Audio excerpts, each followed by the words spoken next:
Hi everyone, just came back from the latest hearing in the Donna Adelson case, and we're going to tell you all about it.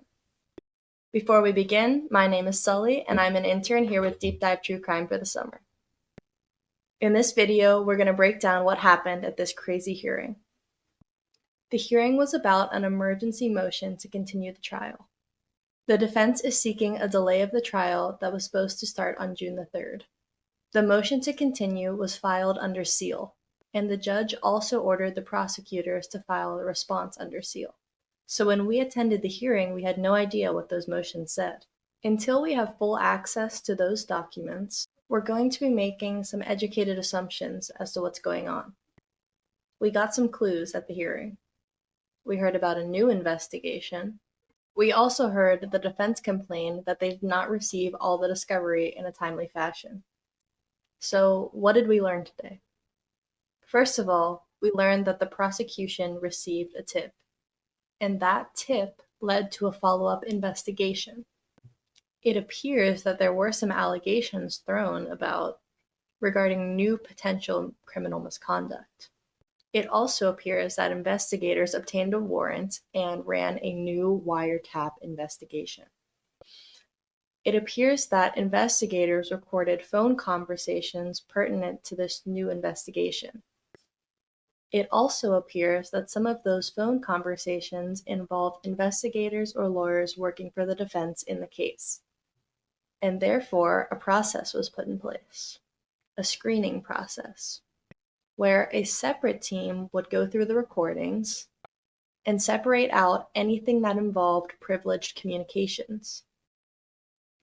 Those communications that were privileged were then not given to investigators or prosecutors in the case.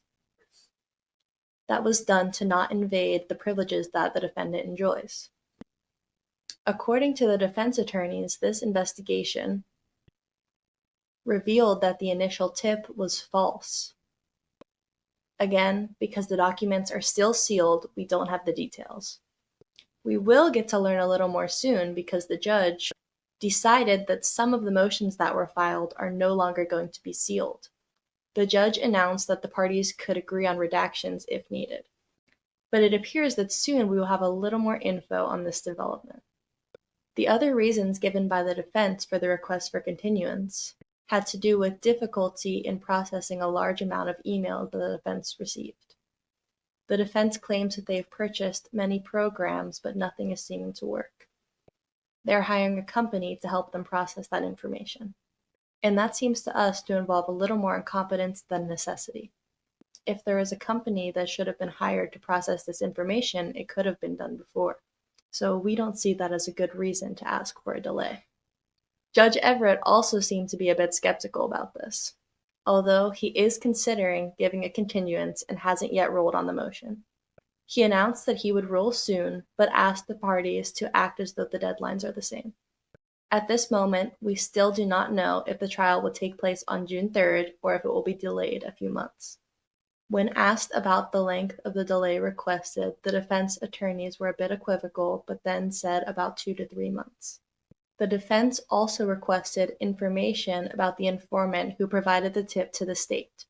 The prosecutor, Sarah Dugan, said she would provide this information as soon as possible, but the court told her to do that by Friday. The discovery deadline was supposed to be today, and the defense claims they needed more time. Judge Everett wasn't very sympathetic and told them to do as much as they could by midnight, and reminded them again to assume that today was the deadline. Judge Everett also said that if he grants a continuance, he will set up new deadlines. This frustrated the defense attorneys quite a bit. They said they would work until midnight, but didn't seem very happy about it.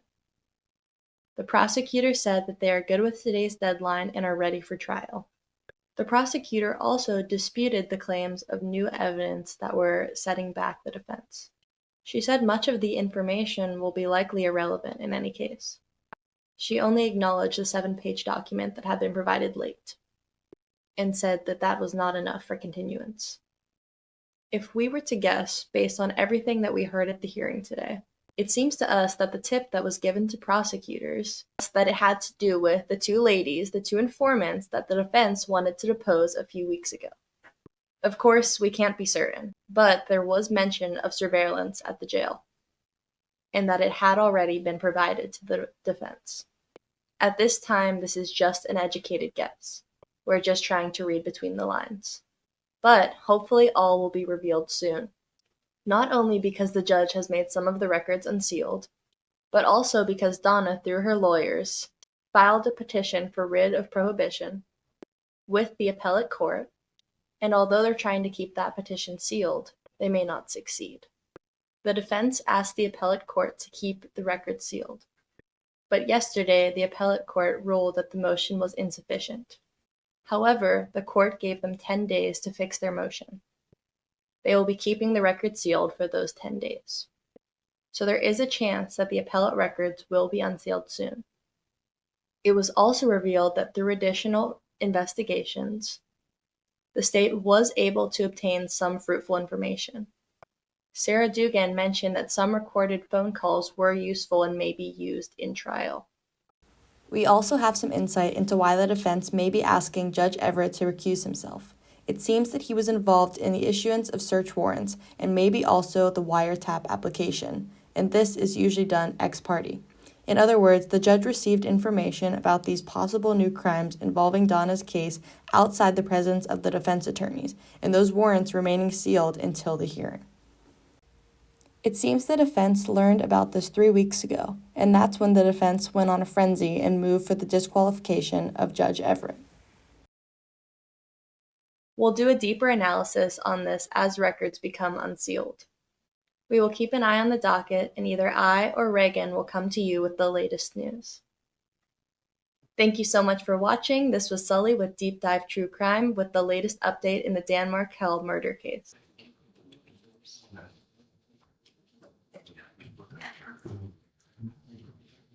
Yeah, Coach. You may. And Your Honor, there was one issue that Ms. Dugan and I addressed concerning the motion and order, and it has to do with the discrepancy with Investigator Newland's memorandum, the 17-page memorandum. The memorandum that he authored indicated that the wire went down February 24th. Ms. Dugan is telling me that the wire actually went down on February 21st. So if we can just make sure that that's accurate. Yes, this is one of the paragraphs in the defense's reply. That was just a mistake on the memo. The wire came down on the 21st. I believe the significance of the 24th was that was when the order was signed, and I think Mr. Newland's memo said the 24th, but it is the 21st, which is reflected in the order the court's looking at now. All right. Court will sign the order at this time. I believe that deals with your motion to compel, Mr. Zellman. May I address one more thing about the issue we were just talking about? There is obviously this new discovery from this lead that the state was alerted to last fall. We conducted this investigation and followed that investigation to its conclusion. That obviously has resulted in some new discovery in these wire calls, but I did want to let the court know though there are a large number of calls that the defense, of course, wants to review.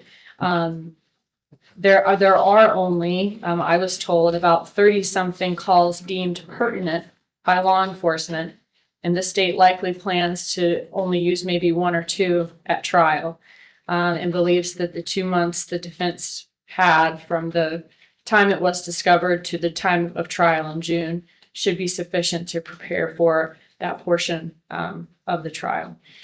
Do any of the calls that you intend to use from this recent investigation go to privileged matters or encapsulate calls with counsel? Thank you. I wanted to address that. There are no calls that were recorded between the defendant, Donna Adelson, and attorneys in this case. I specifically asked the investigator about that before the hearing. Mr. Zellman, you may continue with your argument. Yes, Your Honor. The state has also not responded to our request to let us know if they've also been monitoring our attorney-client conferences at the Leon County Detention Center. That's a no.